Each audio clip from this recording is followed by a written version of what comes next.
Good evening, grave robbers, and welcome back to the television graveyard. We are your TV necromancers, Laura Prince and Noah Houlihan. We have come here tonight to examine the spirits of past television shows, to find out which ones could be resurrected, should be resurrected, and which ones should just stay doomed. This is a podcast in which we will analyze the history, the hype, and the aftermath of shows that ran only one season, or some like this, being only one episode. With me as always is TV's Noah Houlihan cracking open a cold one. I was on drugs, but not the kind that make you laugh.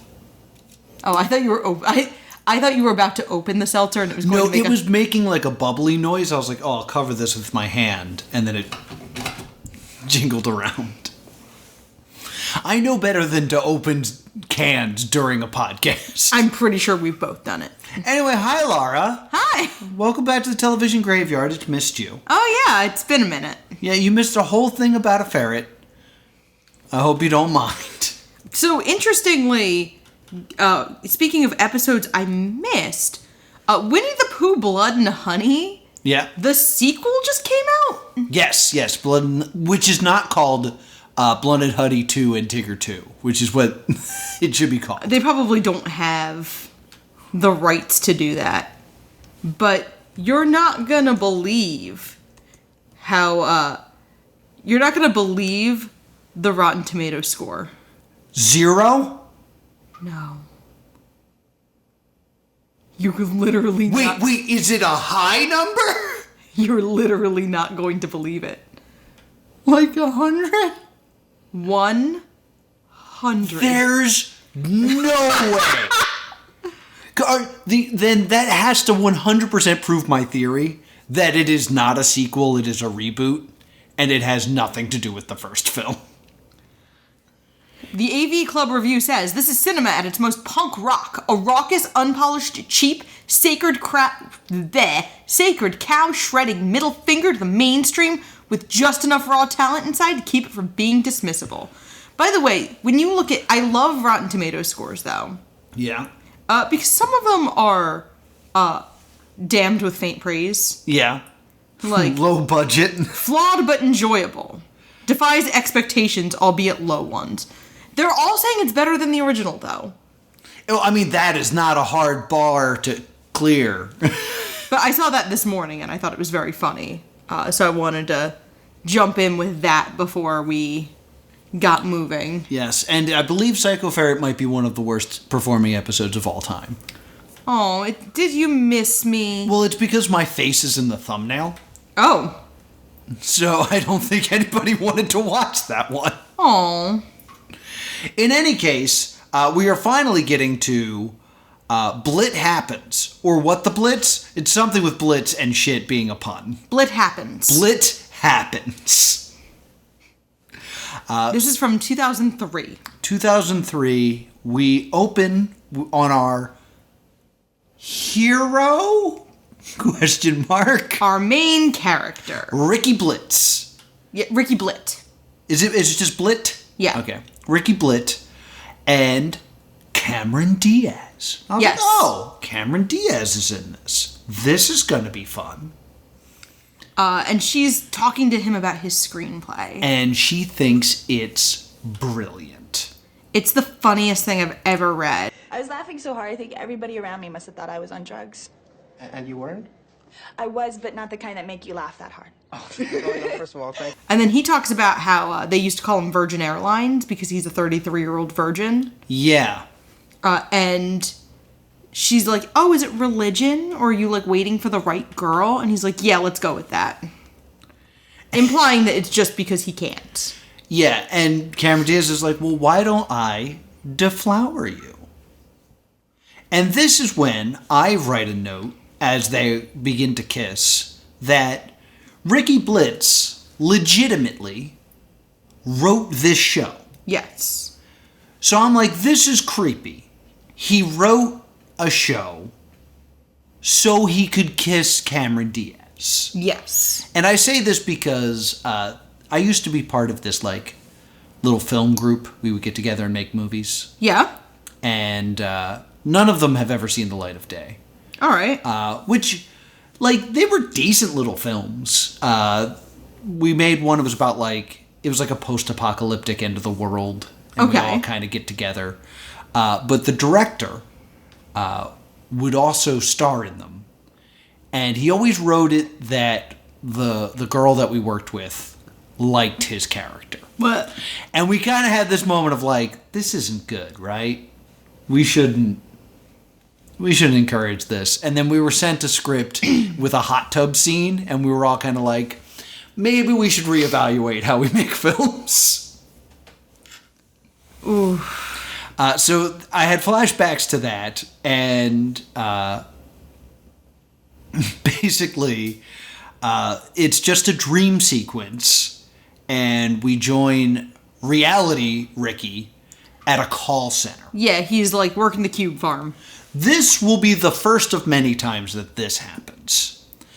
When he's with Cameron Diaz, it's shot kind of like a reality show. Like, you can tell that they're on a location. Yeah, that kind of like more like not quite mockumentary style. It's about to come into fashion. But we're clearly like in an actual office. Yes. Then we cut to the call center, which is clearly a set. Yes. Like, it all of a sudden it looks like a sitcom. So that's a bit jarring. I mean, it's clearly based on the fact that we really are never going to see this set again. That is true. And as he wakes up from this daydream, his friend who sits behind him starts kind of like joshing with him. And it's David Koechner. Yep. My note says Todd Packer is Todd Packering. Yeah, Todd, you might know him as Todd Packer from The Office, or as the sports guy from Anchorman. He's a great that guy actor. And he is that guying his hardest. Yes, he is. And it turns out Ricky works for a shampoo survey company. Yeah.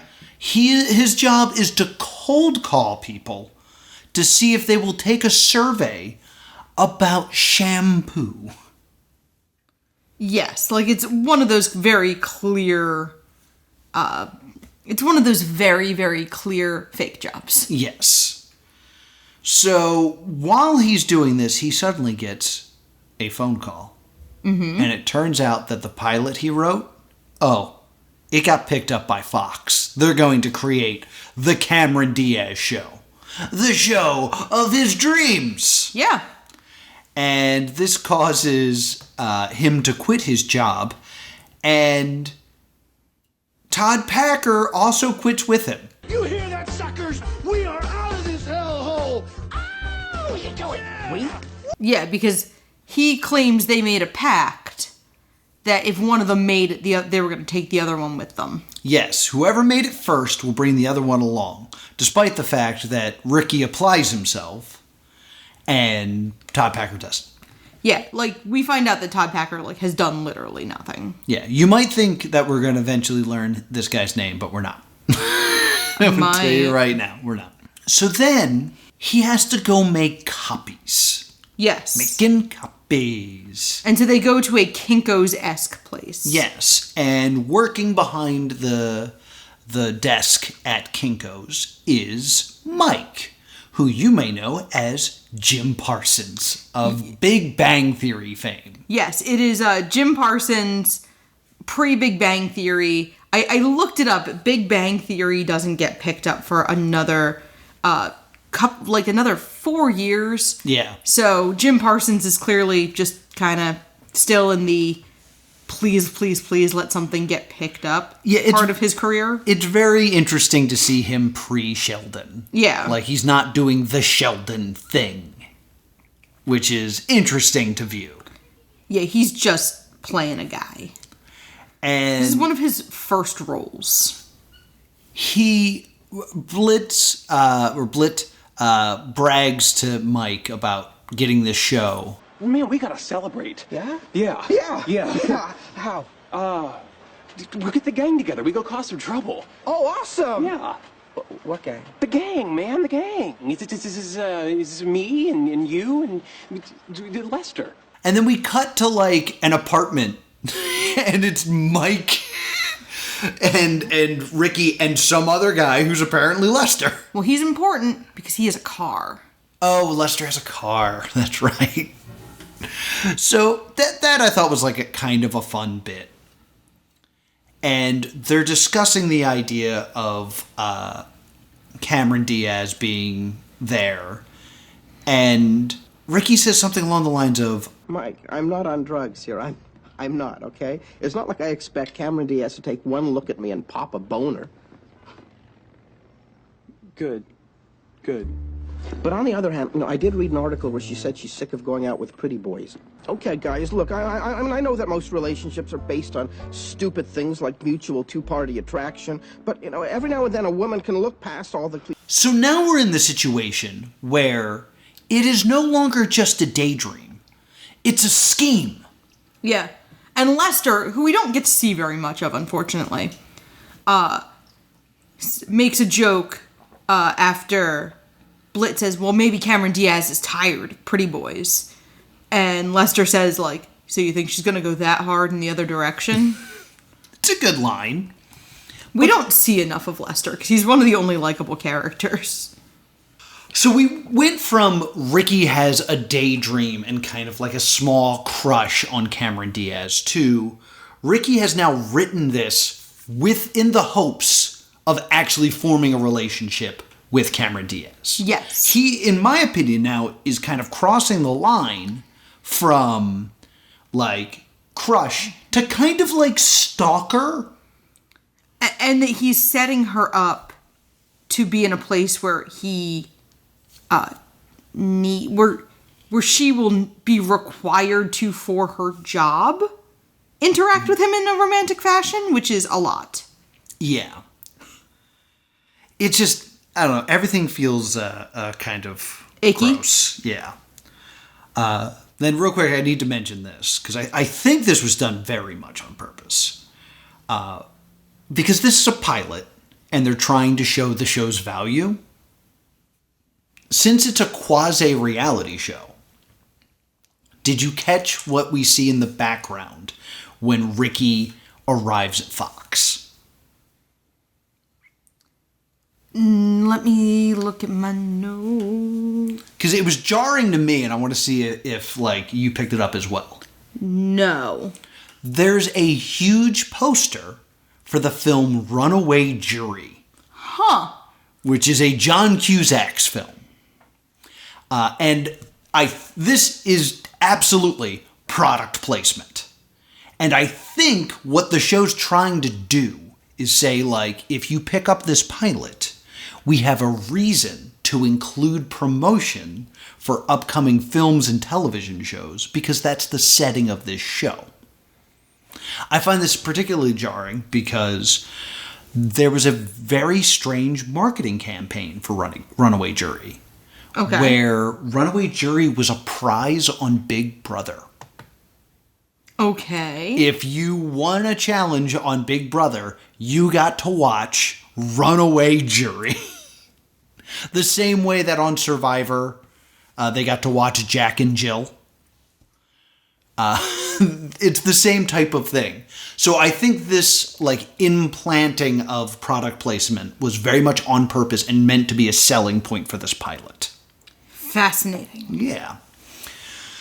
So he goes in to meet with the executives at Fox, and they explain that the show he wrote is a scripted reality spoof about the life of Cameron Diaz. Which is fun.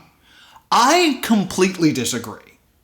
It's not well executed, but it's a fun idea. I think it's too meta at this point. Okay. Because this show is a scripted reality spoof, in a way, of Ricky's life. So the idea that if we watched this show, they would be out filming things that look like this show doesn't interest me as much. I mean, I am willing to give it a little bit more grace on that front because of where it is in time.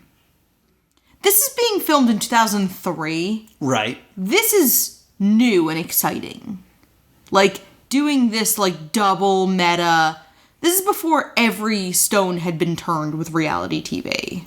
I agree. So I'm going to give that a little bit more grace than you. I thought the idea of, quote, quote, following a famous actor around and doing this, like, scripted version of them. I mean, there's a lot of... I'm trying to figure out how to put this. To me, it's not substantially different than Seinfeld. It's about a comedian, it's a scripted show about a comedian named Jerry Seinfeld.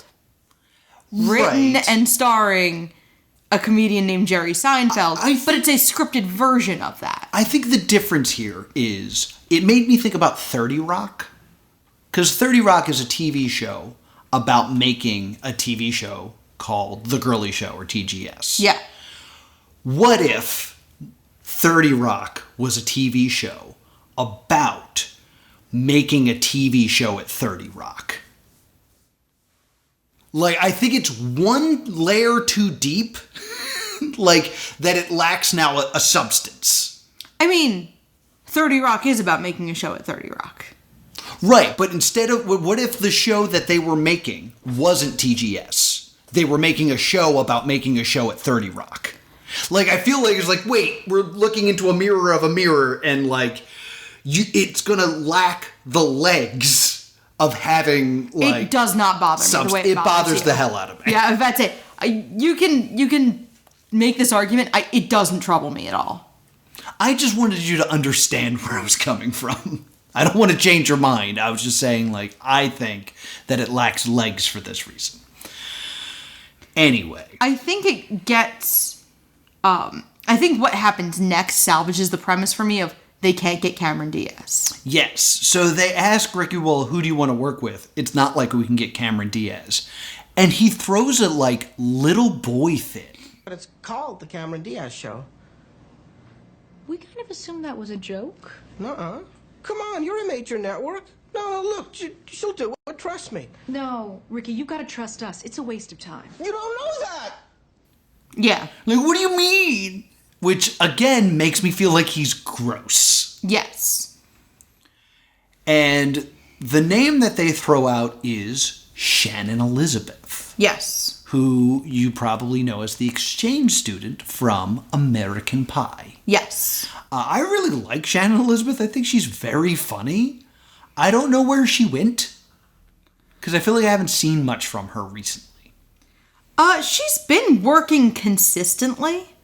Like, when I just very quickly pulled up Wikipedia, there are not many years where she has nothing happening. Okay. She's done a little bit of everything. She's done some voice acting. She's done some TV. She's done some films. She hasn't had anything truly huge in a while. Okay. Her last big role would have been Jay and Silent Bob reboot. She comes back as Justice. Oh, right. She's Justice in Jay and Silent Bob. Oh. And she's in one of my, like, all-time favorite films in a fairly small role. But it makes me happy. Which is? Love Actually. She's in Love Actually? She plays Harriet. You're gonna like Harriet. Everyone says she's the sexy one. Did not realize that was her. So, before we get more into this, something very, very important happens that we kind of jumped over. Oh, I'm sorry. Complaining about the premise and then jumping into why it's not... Because I think the thing that salvages the premise for me is that he can't get the original woman. And how funny that is to me. Todd Packer and Ricky Blitt get into an argument. Because Ricky Blitt refuses to hire David Koechner. While he's at that meeting, Todd Packer, whose name is Don, it turns out I did take a note, his name is Don, calls and, like, pretends to be someone else so he can get in, because he wants to be a co-producer on this, despite having no experience at all. They have this argument in, like, this apartment scene, which again looks like a set. Yes. Like, once again, it's like we're transported from reality to a set. We are clearly not planning to see this place much, therefore... Yeah. They have this argument, and I have a note here during the argument. I just want to bring this up really quickly. they always put Ricky in a suit that's too big for him. Yeah. So they're trying to create this feeling of like He's schlubby. He's slubby. He's out of place. He doesn't fit this role that he's trying to be as an executive producer of a major television show, which is a nice touch. But Don and Ricky have this argument, and Ricky finally kind of like stands up for himself and says like, no, at best, I will try to get you something after the first season. Right. So he doesn't even truly say no. He simply says, I can't right now. I don't have the power yet. I don't have clout. Like, it's still in the pilots. Like, we know a thing or two about how pilots don't always go somewhere. Right. So, as Ricky then leaves, Don jumps out the window. To his death. To his death. And they don't show it. They just kind of show him, like, climbing out the window, and then they show Ricky's eyes as he's like, no, and he's looking at the ground. Yeah.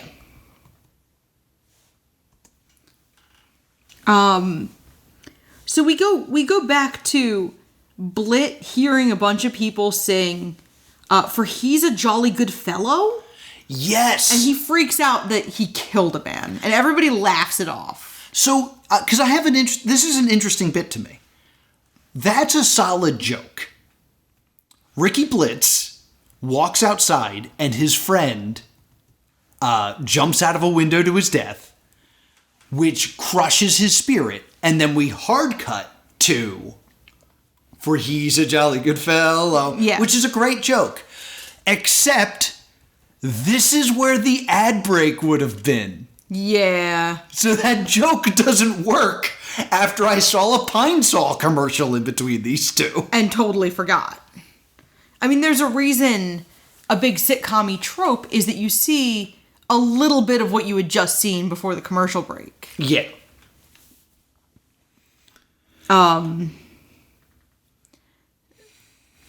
He says, I'm a monster, I'm no better than the Dixie Chicks. What is that? This is after the Dixie Chicks made fun of the president? Yes. Yeah, so there was a brief time, because this is 2003, so this is 2 years after 9/11. And right after 9/11, it was really uncouth to make fun of the president. Yeah. And like the real reason I remember that is there is a Chris Jericho promo where he says, I know it's not cool to make fun of the president, but he's not my leader because he's Canadian. Yeah.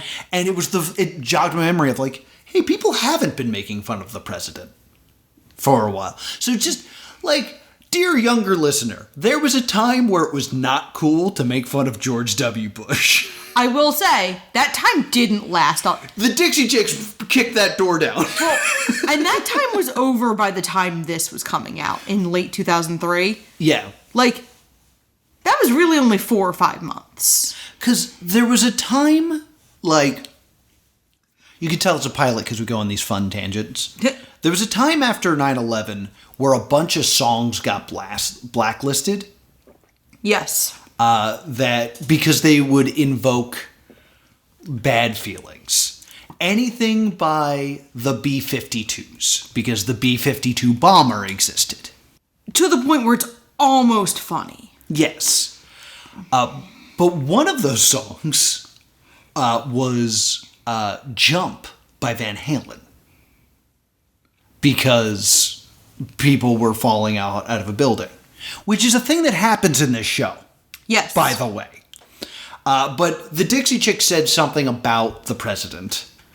And then there was a time where whenever it was scheduled to play the Dixie Chicks on the radio, they would play the national anthem as kind of like a protest to the Dixie Chicks, because that's who the enemy was then. So that's what this joke is referring to. It was a suggested list. A lot of those songs weren't technically banned. Yes. There were some things that were changed as far as music. I always think of the Jimmy Eat World album. The Jimmy Eat World, the album like the middle is on, the one was called Bleed American when it was originally released in July 2001, or maybe August. Summer. But yeah, it had to change. It was changed for years to a self-titled album. Mm-hmm. Also, the music video for Stay Together for the Kids. Oh, yeah, because the building's falling apart. Yes. Yeah. They had to, like, kind of reshoot it. Interesting. So now I have 2 quotes here. Okay. That I don't remember why I wrote these down. One is... Ricky!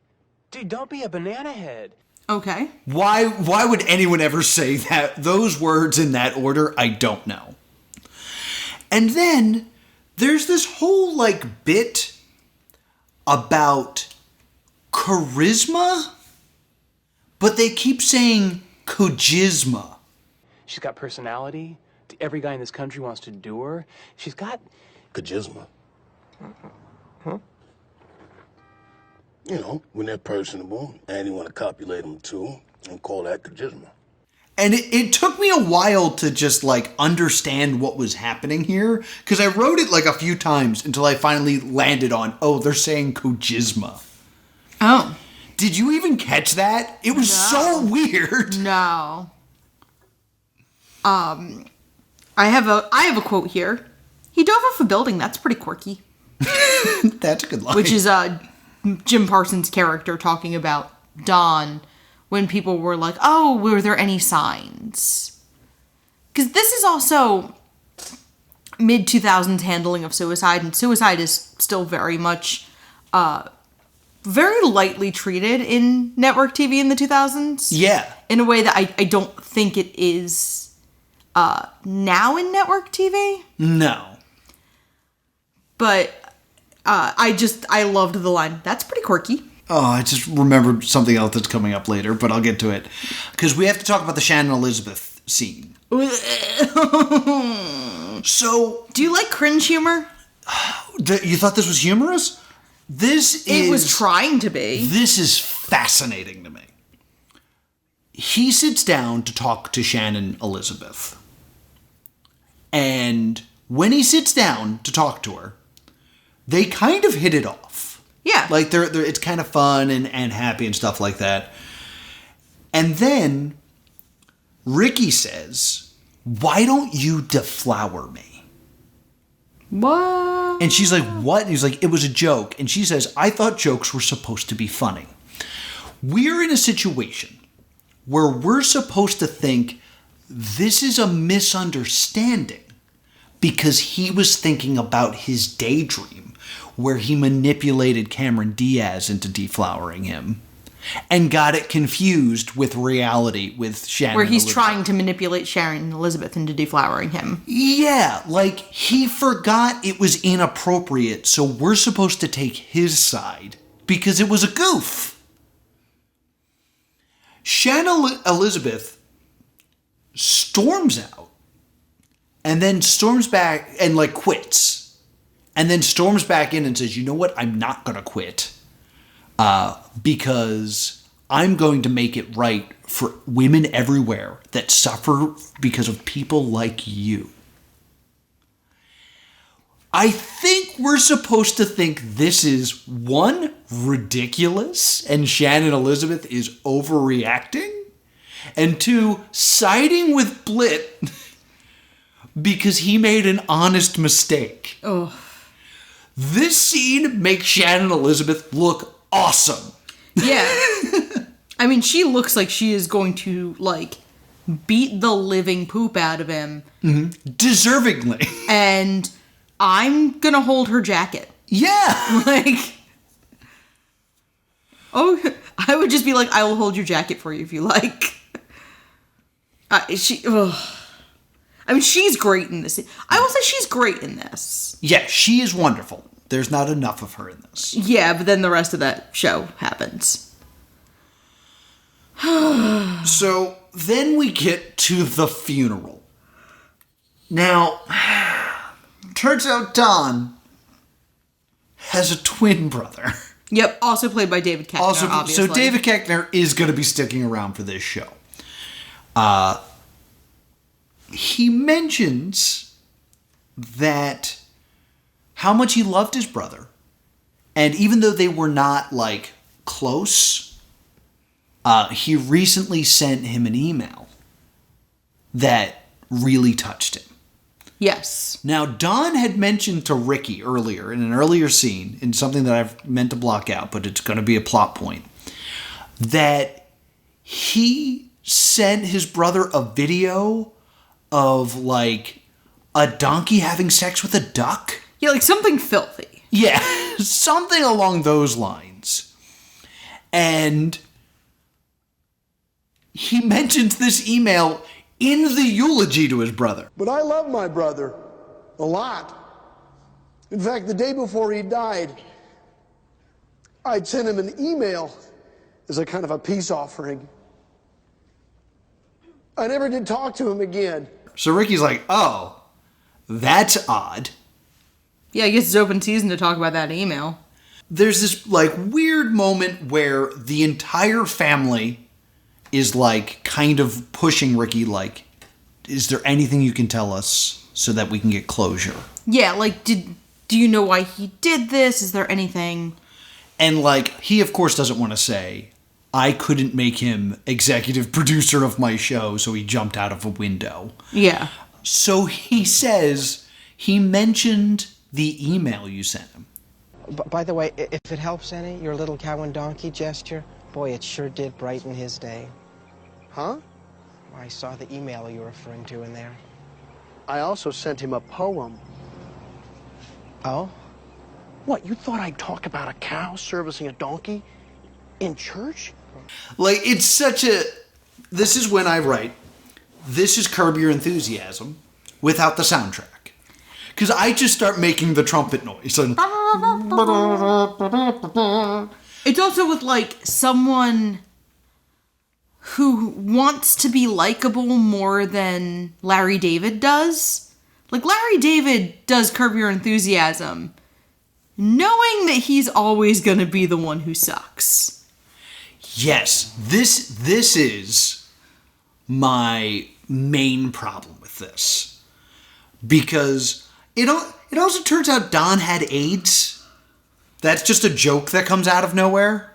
That's what Blitt tells the family. Oh, yes. That's right. I'm begging you, sir. We need to know the truth, or we'll never be able to start the healing. Please. Don had AIDS.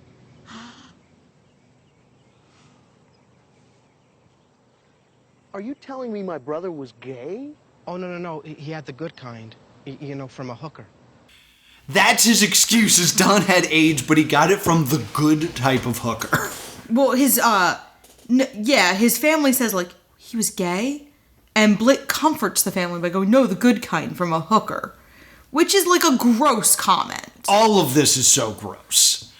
And this is kind of like, okay, he did the wrong thing he did an even worse thing to hide the bad thing he did. Yes. I can kind of understand that. Don corners him before he leaves and says, hey, by the way, you got a new show coming up, right? Can you get me in there with a job? And Ricky leaves, tells the driver to come back, and then waves the brother over and says, I'll see what I can do. Yeah. And his response is, you got Shannon and Elizabeth on this show, right? I'm going to get in there in a week. Like, as in having sex with Shannon and Elizabeth. Yeah, like, everything comes back to manipulating an actor. Yeah. So, in the last moments, we turn Shannon and Elizabeth back into an object. Like, we erase her scene where she's taking charge and turn her back into an object. And two, we uncurb your enthusiasm this. Yeah. Because what happens at the end of this is Ricky tries to do the right thing.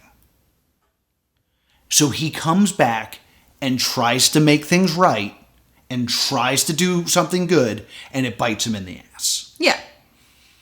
In Curb Your Enthusiasm, Larry David never tries to do the right thing. He's either trying to do the selfish thing or trying to not be called out for doing the selfish thing. Yes. Like, he's trying to hide that he did the selfish thing, but he's not trying to do the nice thing. Which means when something bad happens to him, we agree with it. Yeah, we're like, it's just desserts. Ricky only gets punished when he tries to do good. Yeah. And is never punished for all of his scumbag things. Ugh. It's the opposite of Curb. Yeah. That's exactly what the show is. It's increase your enthusiasm. This show is infuriating. Yeah. Because it's just done wrong. You took a show and you did it incorrectly. Yeah. Anything else you want to add to this? No. We hit on everything that... this came out this was November 3? November 3rd. November 3rd, 2003. Okay. Which I always like to kind of say when these things happen because I think that gives a lot of information. Yeah. So 2003, so we're in like that early reality boom still. Yeah. So like, unlike you, I don't hate the idea of the show. I don't see where it can go on network. Yeah, I just, like, my thought is... Curb Your Enthusiasm was first, which I think is... of course it was. Curb Your Enthusiasm, I feel like, has been on forever. It has 12 seasons and has been running for 24 years. Yeah, exactly. And I know you're not a big Curb fan. There is exactly one season of Curb you need to watch. I need to watch the Lin-Manuel Miranda season, right? No, that's not what I was going to say. Isn't that the season where he's doing the producers? Is Lin-Manuel Miranda in that? I think Lin-Manuel Miranda... It would have been before I knew who he was. But yeah, Larry David gets to do the producers. And it's a phenomenal season of television.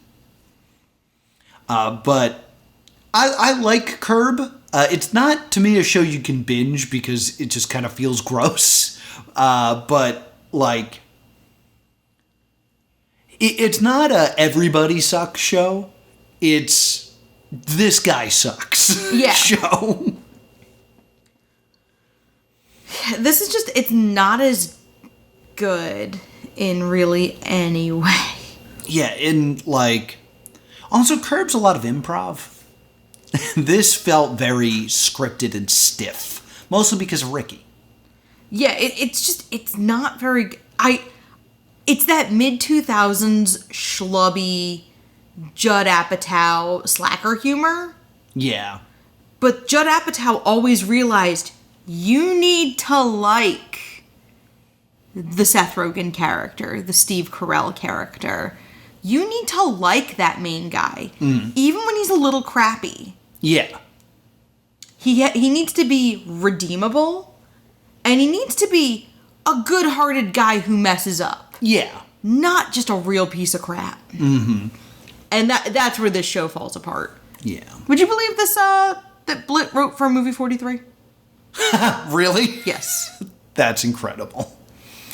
Well, I'll reach out to him on Twitter and see if he wants to get interviewed.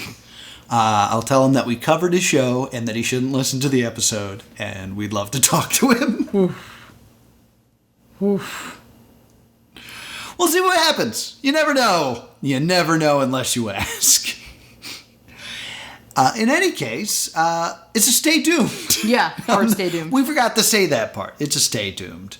Where can people find us? You can email us at thestaydoomshow@gmail.com or on Facebook and Twitter at staydoomed. And you can check out the +2 Comedy Patreon. That's patreon.com/+2 Comedy. If you want to be a super cool patron.